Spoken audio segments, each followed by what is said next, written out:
आज स्वामी सांगतात, तुला जे हवं आहे ते तुला मिळणारच आहे. तुझे प्रयत्न वाया जात नाहीत. तुझं मन दुखतंय म्हणून देव शांत बसलेले नाहीत. ते फक्त योग्य वेळ बनवत आहेत. तुझ्या आयुष्यातून अडथळे शांतपणे दूर होत आहेत.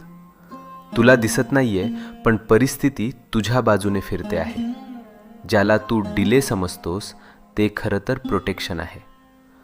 तू विचार करतोस, मीच का स्ट्रगल करतोय, हे माझ्याच आयुष्यात का होतंय? कारण स्वामी तुला तयार करत आहेत. तू जे मागितलं आहेस ते मोठं आहे, आणि मोठ्या गोष्टी मिळायला मन, विचार आणि आत्मविश्वास तयार असणे गरजेचं असतं. आज स्वामींची कृपा तुझ्या भोवती आहे. तुझ्या जीवनात एक शुभ घटना लिहिली गेली आहे आणि ती तुला भेटायला निघाली आहे. तुझ्या चांगल्या